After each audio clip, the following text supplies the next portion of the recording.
Everyone, welcome to Wine.com Experiences. I'm Gwendolyn Osborne. We're really excited to have you here with us today. We will be talking about Washington State wines with three wizards of winemaking from this state. If you submitted questions beforehand, thank you. Actually, thank you very much because there were so many really great questions. You kind of just did my job for me. No, really, we are incorporating a lot of those into our conversation today. So hopefully they will all be answered for you. If you purchase the wines ahead of time, great. Please go ahead if you have not already and get those open. Also, I would encourage you to get them into some glassware. If you have a glass for each, that's great. These are very young wines and they will show best when they get a little bit of air. So go ahead and get those poured. If you haven't already, maybe you can do some swirling while we're doing our introduction so that you can help those air out a little bit and they will show their best. We're tasting all three wines today. Don't feel obligated to open all three. You can come back and revisit this video on the Wine.com YouTube channel if you'd like to open some later. That said, if you're on the fence and maybe hesitating, these are the kind of wines, like I said, they're very young.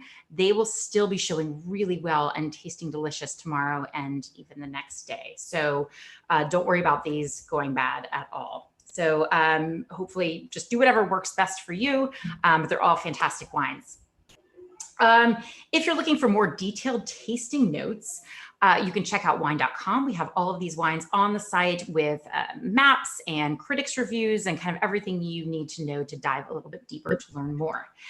The wines we are tasting in order are the Golden West Pinot Noir, the Double Canyon Cabernet Sauvignon, and the Intrinsic Red Blend.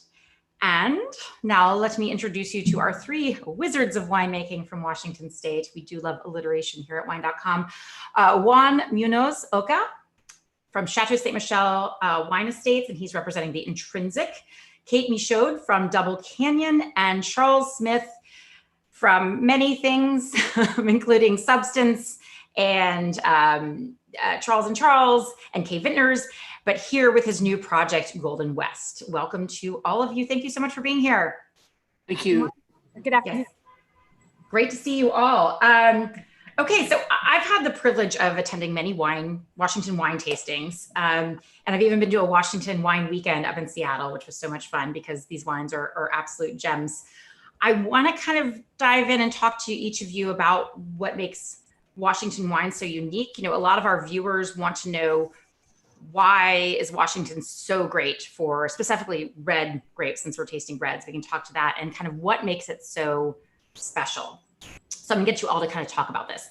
Juan, I'm gonna start with you because you started as a viticulturist, and I want you to kind of tell us a little bit about the soils and the weather in Washington and what makes that so ideal for grapes, especially red grapes, but just explain the terroir to us. Of course, it's my pleasure. I'm delighted to be here with everybody. I think I will start with the weather because that is an impactful part of how we grow grapes in Washington. And I will start by saying that we have no rain during the growing season and plenty of water available, fresh water that runs from the Cascades through the Columbia River that allow us to irrigate the vines, giving wine growers in Washington State a unique opportunity to control how the canopy, the green portion of the vine, grows and develops through the growing season, giving us control that many other wine regions around the world don't have. So when you add to the sunny days, like last year we had 310 days of cloud-free skies in Eastern Washington. So you add that to the fact that our soils, although not very heterogeneous, there is a lot of differences in our soils across the Columbia Valley.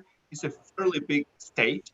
And the area where we grow our grapes is also large, but most of the soils have no water retention capacity or very little water retention capacity, giving the grape grower, again, the ability to put those vines under stress by removing some of that water. And I know stress sounds bad for the grapes, but in winemaking, stress is fantastic because they focus all their energy onto the cluster, which as wine growers, that's what we want. And when they focus on the clusters, they develop grapes that are more intense in color and flavor and aromas, and that translates into the wines as well. The last little detail that I will mention about Washington and the conditions in which we grow our grapes is the fact that it's really hot during the day. We're in a desert. and it's fairly cold at night. And so that difference creates wines that have a tremendous amount of color, but more importantly, wines that hold on to a lot of acidity. And that acidity creates fresh wines that present themselves very elegant. And I think that in a nutshell is what Washington is about. It's a rugged terrain, but very elegant and refined winemaking. Yeah, I know people always think Washington, they're thinking Seattle and the rain, and you're like, no, no, no. You get over those Cascade Mountains and you have the polar opposite. You have that rain shadow. So you've got this dry, I think, what is it, like average 8 inches of rain or so, maybe? You get between 5 and 7, depending on Yeah, it's just very little, but enough. And then you have all these wonderful water sources that are coming. So you're able to kind of, like you said, control that coming through. So yeah, it's like this really ideal place, very different from hopping over the mountain range to the wetter, rainier part of Washington, which I think people sometimes associate with that. So thank you, Juan. Yeah, the soils, I remember just soils and weather are a big part of what makes Washington so great for these grapes. So Charles, I'm moving to you. You are known very well as a maverick of Washington wine, and understandably so. And Washington is a great place to be a maverick. Why is it a great place to be a maverick? Tell us a little bit about what makes Washington unique if you think outside the box. Well, for me, Washington State, it's a very young story just being told when it comes to wine. And simply there's just various opportunities. But we really have great soil, we have great aspect, and where we are latitude-wise, we're right where you really want to be for fine wine growing. So that really informs us. We look at the classic wines of Europe, and we can even point to France and say, okay, if you can do this between this latitude and this latitude in continental climate, which we are continental, we're behind 2 mountain ranges, so why not here? And then you look at the different soils that we have, from cobblestones down to Walla Walla to limestone and chalk and other areas, the fragmented basalt, and also the different climatic zones. And we have the Columbia River, which is a great moderator of climate. And once again, like Juan was saying, we have these very long growing seasons. So, the plant is really growing during the summertime when everything's happy and healthy. And then when things start cooling down, it remains like that where we have the fruit situation. So it really just informs me that you can pretty much do everything here in Washington State if you look for the right place, the right aspect, and then make a complete commitment to doing it. And I think that's what's really amazing about Washington State. And I think there's going to be many stories yet still to be told about Washington. Absolutely. Yeah. And I mean, you've harnessed many of them, but yeah, I think that there's still so much potential and a lot of great things to come. Thank you. And Kate, I know that you have worked harvest both in California. We've worked harvest a few places, but you were in California before you came to Washington. And a few of our viewers wanted to know, they specifically asked, what is the differences between California and Washington? I know that's probably a very large, broad question, but if you could maybe just point out just what differentiates them in the style and potential there. Yeah, I guess I think I have a couple of reasons we're different. One of them is, I think Charles kind of touched on, we're on the 46th parallel. So we're, farther north in California, and so get an extra hour of sunlight a day right now, and about 2 extra weeks of sun when it's all said and done through the season. So at the beginning of the season, we index like all the kind of milestones in wines around events in the vineyard, like bud break and bloom. And at the beginning of the season, we're always trailing like 2-3 weeks behind California. But by the end of the season, by the time we're ready to harvest grapes, we've either completely caught up or are just a couple days behind. So I think if you look at it kind of as a bell curve, our growing season is short and intense, and California's is kind of a gentler slope. And I think that must kind of impact kind of the chemistry of the resulting grapes. I think also Charles also said that maritime versus continental climate. In California, you have this nice kind of gentle fog in the morning that burns off. It's kind of like a nice way to ease into your day if you're a grape.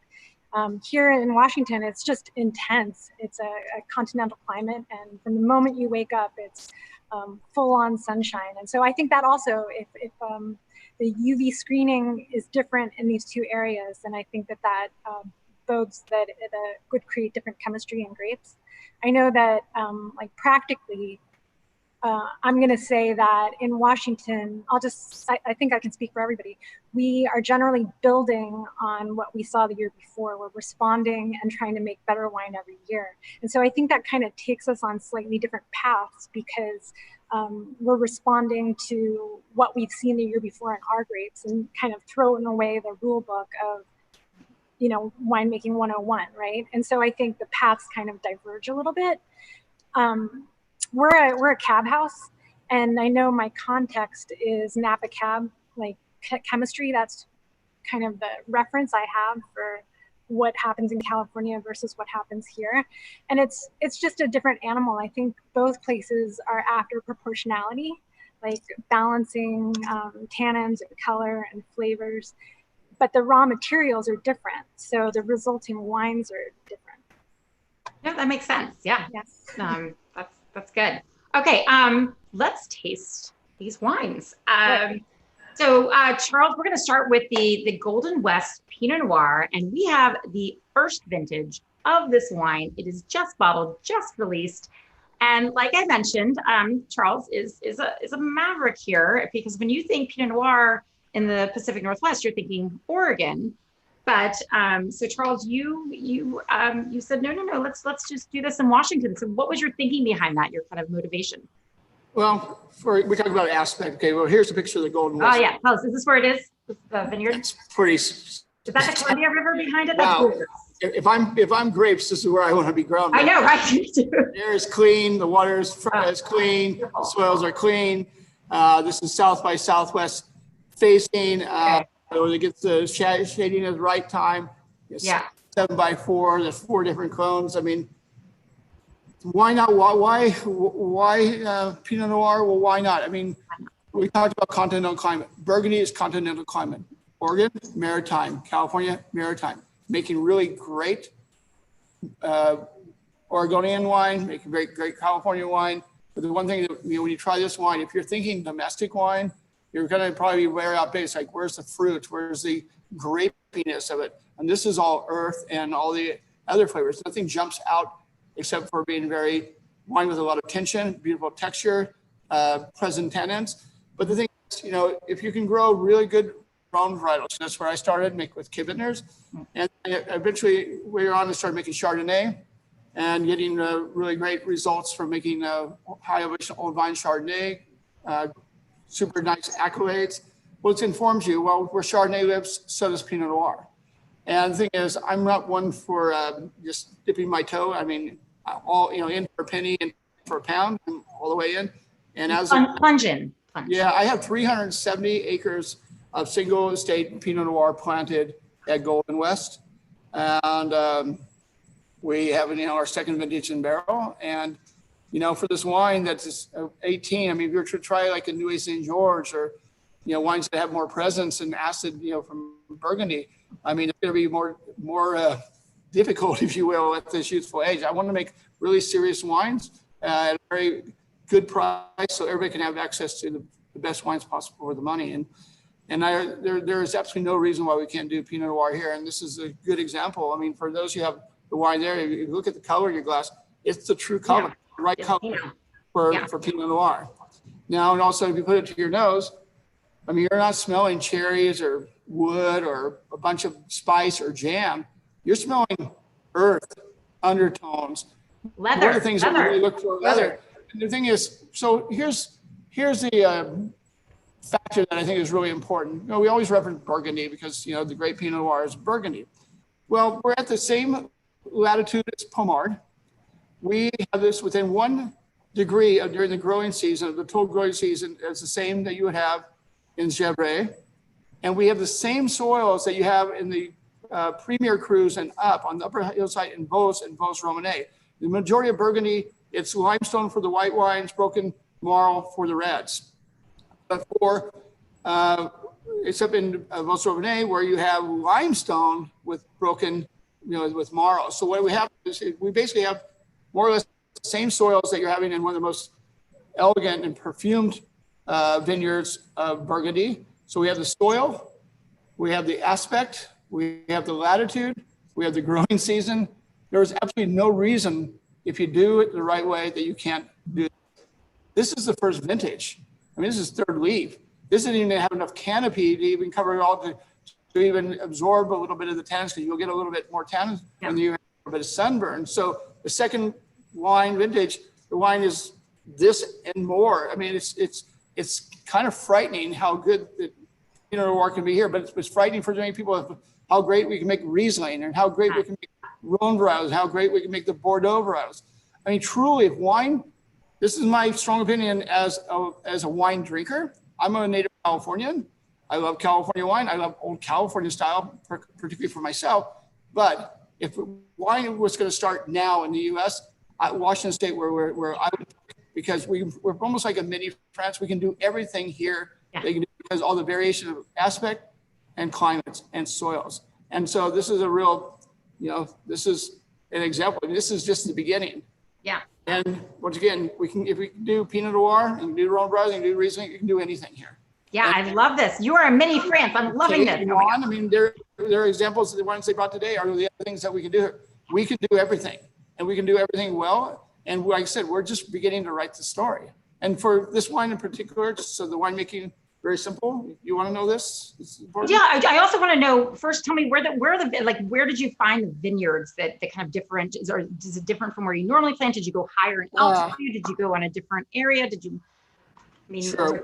Well, how you mentioned that I do things all over the state and quite interest in that regard. Well, so I put to my director of winemaking, Brendan Layden, works with me, and I said, look, looking for some place for Pinot Noir. I want to plant Pinot Noir. I want to do it significant.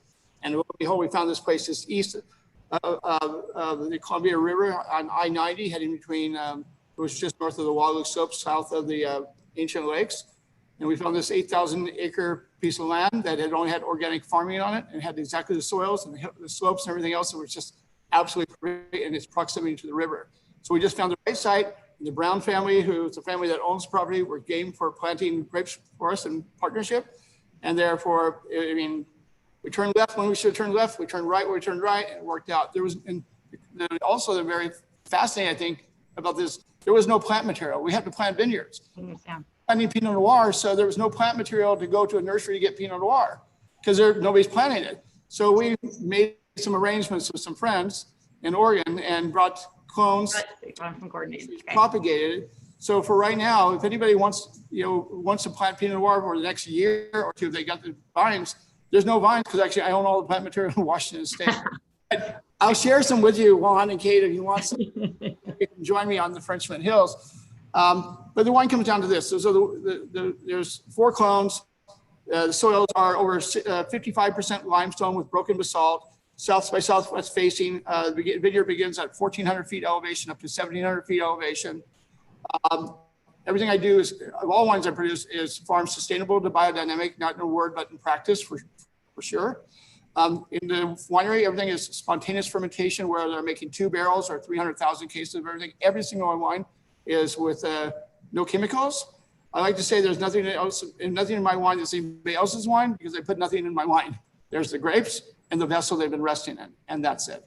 And this style of approach is kind of my trademark, I think, for me, and it's my guide to how I make wine, because I'm making wine for the people, and what do the people want? They want wines with purity, and it's all grapes, and of course, they want it to be good. And I think this is a very good start for this. And I think, everybody that really wants to come to Washington State and make Pinot Noir, that really wants to work on a high level, I'm looking for some neighbors. Oh, good. Yeah, there you go. Anybody out there who's wanting to plant some Pinot, here's your invitation. Yeah, you know what? Oregon did a great job of deciding and putting their flag in the ground. And they make Oregon Pinot Noir. Oregonian, very tasty. Great growers, great winemakers. A lot of it's, spice and raspberry fruit and jam and very tasty Oregonian wines. This is a whole other thing. This tastes. No, this is very different. And yeah, we had a couple questions. What's the difference between Oregon and Washington? I mean, there are many things different, but in this Pinot, we're leaning much more toward Burgundy, tasting this Pinot and that style of like more of the earth, more of the leather, more of the tertiary kind of things coming through. I think so. Yeah. I mean, the proof is in the pudding. It's still very pretty though. It may still. Of course. Very pretty. Yeah, texturally it's lovely, and it's under 14% alcohol, and it was Even better. Whole cluster fermentation, and it was 41 days. I think I fermented and macerated, and it rests in beautiful Burgundy barrels, and draw it off after sitting on the gross leaves, and you get this the first year, and then you get something else the second year, and each year, I think like Kate was saying, every year, I don't care how good accolade you get, you go like, okay, that was really good wine last year. What can I do better? Make it better. Not because I want to get a better score or I want to sell it, because people who love wine, have a passion for wine, they want to do better work every single time. And, I think that people who are passionate about beer should make beer. The people that are passionate about spirits should make spirits. And the people who are passionate about wine should make wine. And they should unleash their passion, get after it, and not be afraid. That is what the consumers want. So thank you for doing that, because a number of your wines, we all enjoy them, and just it's so nice to have somebody going out there and thinking outside the box and trying new things, and then we get these kinds of wines that are delicious, and not new things, but just surprising. Right. It's surprising. It's surprising things, not new, but just something that not everybody thought about, and it's delicious. So thank you for sharing. I kept it quiet I kept it a secret for 5 years while I did it until Well, now that I know it's there, I'm going to build a little castle next to that vineyard. If anybody has any secrets they want to share, but they just got to get off their chest, I'm the perfect guy to tell, because I don't know. 5 years. He'll keep it for 5 years. Any secret? There you go. There's your man. Okay. Thank you for having me. Thank you, Charles. Yeah, no, this is great. I'm excited to be able to taste this now. Okay, so Kate, let's move on to Double Canyon Cabernet. So this comes from Horse Heaven Hills, H cubed, if you will. Can you tell us a little bit about this region and why it works so well for Cabernet Sauvignon? Yeah, that was great, Charles. I feel all like fired up about Washington wine now. Yeah, and Pinot. So winery too. Oh, that's beautiful. Oh, that's their winery. Yep. So the Horse Heaven Hills is an appellation that's about 50 miles long and 20 miles deep. So east to west, it's 50 miles wide, and it's along the Columbia River. It's kind of, the Columbia River is what divides Oregon from Washington. Starts up in British Columbia, winds its way through another appellation, the Wall Lake Slope, and then kind of divides the two states. And this appellation is notable because so much of it is, so many of the grapes are pretty close to the river. And that's significant because when it empties out into the Pacific Ocean, it's like the path of least resistance for wind to howl down it, which is, like we were saying, great for grapes. The struggle is real, and the struggle really does equate better wine. And it's particularly kind of compelling for Cab, because really in Cab, the game is like small berries, because really you don't care about the flesh. You really just want the materials in the skin, which are color and flavors and tannins. And the wind's kind of so intense that not only is it creating little berries, but it's almost like it's scarring the skins. Like the skins are thicker, and so you're getting more of all those things. Yeah, no, it's a beautiful place. All the vineyards look so stunning. It's small, but Cab seems to just really shine there. And then it's like because it's not so deep north to south, most of the vineyards are like pretty close to the river. So it's up, it's like this kind of bench that is about, I don't know, like 2,000 feet high or something. And all of the vineyards kind of sit up on this bench, exposed to the Columbia. Yeah, and you're a little bit of just a younger winery in comparison to some, but you now have this brand new state-of-the-art winery, which we just saw an image of. I mean, it looks phenomenal. I know there was a lot of time and energy spent on making that place. So how does this, because it's very innovative, I think, how does this place kind of help you achieve your goals in winemaking? I think of it like, I'm not exactly a handy person. All our kind of team here is a great help for me doing any kind of home projects. But my analogy is like your dream garage that is like super well organized with every tool you could ever want. And one day you're like, oh, I'm doing this weird project that just popped up, and you go like right to your well organized garage and like within like very directly and purposely go grab the tool and feel like the glee and satisfaction of like getting there, having it organized, having the right tool, and then doing the job with the right tool. That's like what working in this place is. It's just being, it's well, it's really purposeful and really elegant in its design, and it just makes doing the job fun. Yeah, no, it allows you to kind of focus on other things. Like you're not ever kind of negotiating the obstacle of getting a job done. Your mind is free to work on the wine, which is pretty fantastic, to not have that part of your brain taken up on how am I going to accomplish this. Right. Yeah, that's nothing like my garage where I'm like stumbling through to find anything, right? But no, I like that. And is there any new things you added and any sort of aging thing that kind of was new or different, or just everything's just kind of clean and organized? Oh, I mean, yeah, because it was built in 2017, everything's new. And that's fairly unusual, I think, for a winery to just have everything new at the same time. Like mostly you work in a winery and you get new equipment, but you're still, you have old equipment. So it's like a hodgepodge of stuff. So this feels like, man, everything was new at one time, but talk to me in 20 years and I'll be like, it's all 20 years old, right? Yeah. But because Double Canyon is extraordinarily focused on cab. It's all we do. Yeah. And so a lot of the equipment here was built with that in mind. Okay. I think of winemaking as like this 30-30-30 thing that the first 30% is like building out the cab at harvest. We spend a lot of time talking about our approach at harvest. And it's important because if you don't get that right, then nothing's going to slot in after that. But truly, it's only the first 30%. And at Double Canyon, we're pretty focused on like really precise extraction. I would say our approach in general is one of like precision, and it's kind of like intellectual because we're just focused on one varietal.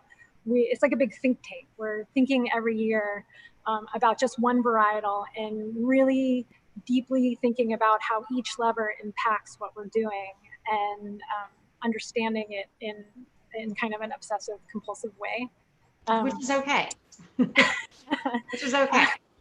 Well, the irony is that often it's like circular. You go right back to kind of understanding why you were doing the things inherently that you were doing before you figured out why you were doing them. But it's still satisfying, right, to know empirically that you were doing those things.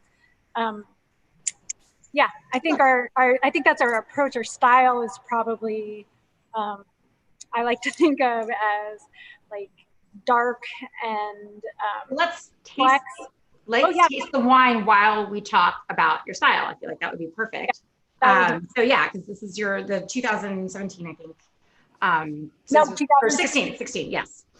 So this is a Double Canyon 2016 cab from First Heaven Hills appellation. And let's taste it and like, how does this represent your style? You can kind of define your style as we talk through it. So I'm hoping we deliver on, first and foremost, deliciousness, right? Mm-hmm. But in what we're trying to do is build like a plush, dark, rich cab that doesn't have any kind of thing sticking out. Like you've done a really good job blending in the edges. Like I'm a master artist with charcoal or something, and there's not a line in there because it's all seamless. This 2016 was about 10,000 cases, and it's got a little bit of Syrah and a little bit of Petit Verdot in it. And I think the 2016 was a vintage that was kind of rich and deep and dark, and so therefore can hold a lot of barrel. Our wines all go down to barrel, but this particular vintage had a lot of new oak on it. It's 60% new oak, which is fairly unusual for what we do. But what I think is masterful, if I do say so myself, or the win, I guess I should say, is that barrel feels pretty transparent. Like the wine is deep and rich enough that the barrel kind of disappears. And when that happens, it feels like that's the proportionality that we all talk about. Yeah, no, it's very pretty. And like you said, the seamless, everything's just very integrated. That dark fruit and the richness and the oak is kind of, you can a little bit see it because it's still very young, but it's really so well just kind of integrated. It's that kind of underlying thing that kind of makes you understand, like in a few years, it'll be even more so and more so. So it's still so approachable now and affordable. Like my big thing on Washington wine. Wine for the people. For the people. I love it. Well, thank you for sharing. This is delicious. I'm a fan of the region. I'm a fan of the wine and specifically this wine. So thank you so much. Yeah. Juan, we're gonna go into Intrinsic and talk about that.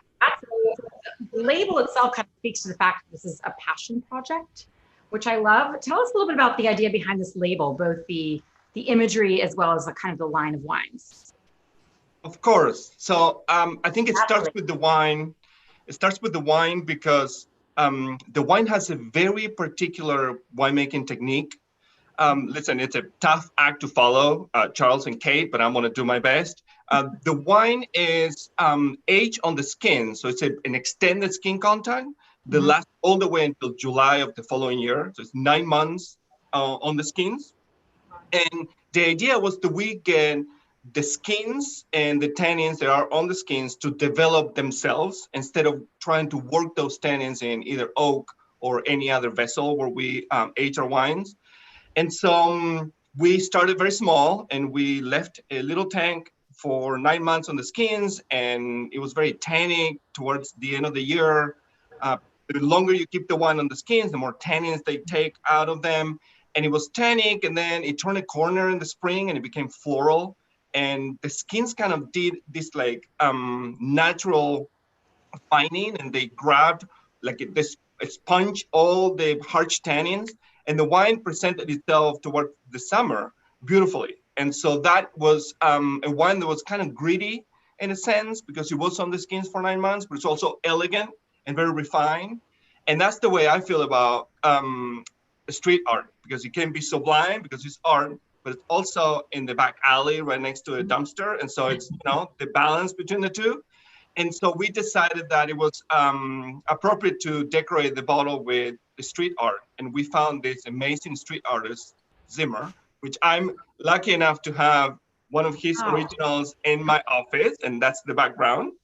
That's beautiful. And Zimmer and I collaborated on what we wanted to express with the label. And so he did a couple of his originals, and one of them became the label for the red blend, which is equal parts of Cabernet Franc and Malbec, which I feel like those two are peanut butter and jelly. They belong together. Okay, so explain that, because nobody else, I mean, that's not what I hear from anyone else. I mean, they don't say it doesn't go together, but I mean, just how did you think of these two, and where are they from? Like, where are they growing, and kind of why? So I think about Cabernet Franc and Malbec as opposites that complement each other. Think about Malbec being really dark in color with very silky tannins and very fruity. And then Cabernet Franc, it has a little bit more pokey tannins, and it never has a lot of color, right? And so I always felt like the two will complement each other perfectly.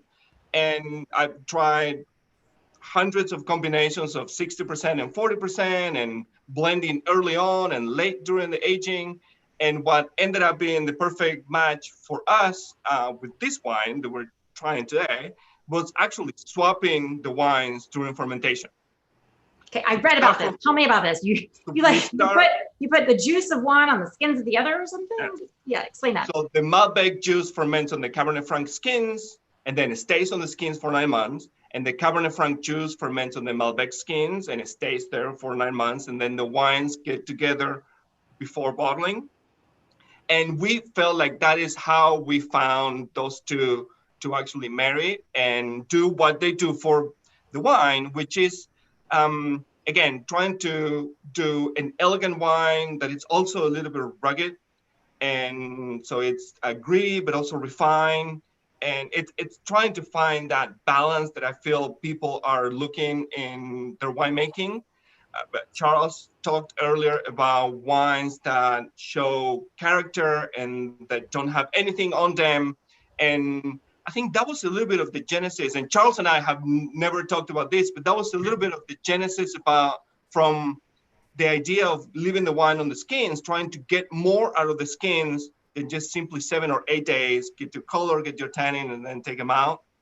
It was like going deeper into reaching out into the intrinsic qualities of the grape to develop the wine, hence the name of the wine. It's been such a great project that it's a beautiful shot of a vineyard called Beverly which is where we get our Cabernet Franc and some of the Malbec. That is north of the Guadalupe Slope. So between the Guadalupe Slope and Royal Slope, for those of you that are paying attention to where the AVAs in Washington are. And so the wine ages about 9 months on the skins, and it's mostly concrete. So it's a very very rustic feel to the wine. Okay, wait. Let's taste it while you're talking. So everybody, if you have this at home, let's go in and taste it and kind of tell us, what you've done with the grapes and the skin contact and the blending, how this is showing up in our glass. So I love the fact that there's no oak whatsoever in the wine. Okay. And so it allows the raspberries and maybe even white tea leaves aromas to shine through the wine, maybe a little bit of lavender too. And then the flavors are dark, but refined, like fig reduction maybe. Yeah. And all of that is done just by the beauty of the grapes, and there's no oak masking those nuances or decorating those nuances. And then I love how there's like even a minty character to it. Yes. And I feel like all of those will be destroyed the minute you put that wine into a little bit of oak, because it will mask those characters. And so I love how they show through the wine. And then in the texture of the wine, the textural experience of Intrinsic, it's this dual thing of being fairly gritty, but also very elegant and silky at the same time, which is a tension that I love in wines, and I love in winemaking, and I love enjoying wines, either by themselves or with food. Yeah. Oh, speaking of food, I didn't ask everybody else's, but what would you put with food with this? What kind of pairing? I will pair this wine with anything that comes off the grill. Anything that has a little bit of char to it, vegetables, any protein, anything that has that little char to it that will match beautifully with the ashiness of the finish of the wine. There is an ashiness to the finish. That's an interesting term, but I love that. I mean, I just love that you took like two, backup singers of grapes that are usually used, to blend into something else that takes center stage, and here these are together, making something really, really special. So that's beautiful. I love it. And also Intrinsic makes a Cabernet as well. The Cabernet was the original wine. We started with the extended skin contact with Cabernet, and then a couple of years later, mostly driven by Zimmer's push he wanted to do another label for us. And so we decided to do a blend. And like I told you earlier, I felt always, since I was a little kid, that these two varieties were PB and jelly. Yeah. And I wanted to pull it off, and Intrinsic Red Blend is our attempt to do so. Great. Well, I'm glad like the artist, gave you the impetus to kind of follow that passion project. So, well, they're both delicious wines, and all three of these are actually fantastic wines. So, thank you. So I was going to finish by just kind of talking about just Washington wine on the market, and kind of one, maybe defining this region, these wines for all these, everybody's at home drinking. And if you didn't know beforehand, now you know how incredible these wines are. I think they're phenomenal.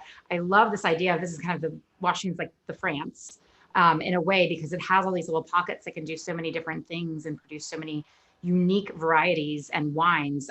So now we have all these new ambassadors to go out and talk Washington wine. So I kind of wanted to ask each of you maybe kind of what either, how would you define Washington State or define the future of Washington State? It'll be your choice. So Juan, let's start with you. So I define Washington. One sentence, only one sentence. No, I'm just kidding. I define Washington as this magical place where vines struggle under perfect conditions. And that tension makes for wines that are elegant and refined, yet gritty, makes for a group of people that are passionate about discovering where we can take this place. And if there's nothing more exciting than that, than being part of that spirit of the maverick spirit, discovering something new. And that's how I define Washington for people. That is perfect. Kate, what about you? I think of it the same way. I came up from California in 2002 because it was sunny and it felt like the Wild West, and it felt like there was so much potential, and that still holds true 18 years later. It's a place it feels like it's such a easy place to make wine. I mean, our peers in places that have shorter seasons that are, bookended by rain. No, we don't have any of that. We just, it's an easy, great place to make wine. And it's kind of undefinable because you can do it well with every varietal. Yeah. And Charles? Ooh. Let's take it home. Wow. I know you covered a lot of that in yours, because I was like, I'm not even going to ask that question because he just got through it all. No, I have an answer for it too. Absolutely. Washington State is known for everything and nothing at all. 50 states and 24 countries around the globe. And we're out there talking Washington wine and all the different things, whether it be Riesling, Chardonnay, Rhone varietals, etc. We do everything really, really well. And where you think, okay, Oregon they do Pinot Noir really well. People think of Napa Cab, they think of Sonoma Pinot. Think of on and on, where you can name the same thing for a lot of different areas of California. We are known, like I said, for everything and nothing at all, because what really defines us is really hard to define, which is the highest quality on average of wine produced in any region in the New World. It happens to be here in Washington State. You have the real passionistas, if you will. If you want to make wine, come to Washington. If you want to make aromatic whites, go to the Ancient Lakes. You want to make Rhone style Syrah, come to the Walla and come to the Rocks. Think about all the other places in between, like the ones that Kate and Juan are speaking about. We have the places, and this is the place to make it happen. And the thing is, there's a world of possibilities. So what are we really known for? Making, on average, for the New World, the best wine in the world. And we're very young at doing it. Our starting off point is quite incredible. And so both all three wines here are new projects. I mean, it would take decades. Other places where they would begin, they began their begin, and we began at a very high level. And this is the start. I mean, God only knows where the result is going to be 10 years down the road. And we're yet to be discovered in a big way, but people are daily discovering us, glass by glass, bottle by bottle, case by case, and wine by wine. And it's an exciting place to be, for sure. Good. Yes, and there's a lot of undiscovered places that you can still approach and get. It's very different from somewhere like Napa. You're not about to jump in and buy a vineyard, whereas in Washington you have all this potential and opportunity. It's like the wild, like Kate said, the wild west. It's almost like gold country, being like, go out and grab your spot now, because this is the place that is going to kind of soar. And I think it already has. But well, thank you all so much for being with us today. I hope those of you at home learned a lot about Washington wines. If you were able to taste them with us, fantastic. If you weren't, we still have this trio available on Wine.com. I encourage you to grab some. I encourage you to try Washington wine in general. Like I said, I'm already a huge fan. I always suggest it. I think that the character and complexity that comes from here, when you look at it at a price ratio, is just mind-blowing. And yes, mind blown. Yes. So yes, shop Washington wine, but grab this trio if you haven't already. Juan, Kate, and Charles, thank you so much for being here to talk about these wines and sharing this, the projects, because these are kind of, relatively new and brand new and also delicious. So that helps. Thank you, Gwen. I'm going to be sending you some wine. You'll be getting it in the mail on Tuesday. So. Woo! There you go. I know Juan was like, I already tasted this. I'm like, you already tasted the Pinot? How'd you already taste the Pinot? Anyway. I love this. Can we do this every week? I know. Yeah, let's do it every week. It's great. No, thank you all for joining us. Thank you. We appreciate it. Take care. Take care. Stay safe. Yes, everybody stay safe. Kind. Stay well. Bye.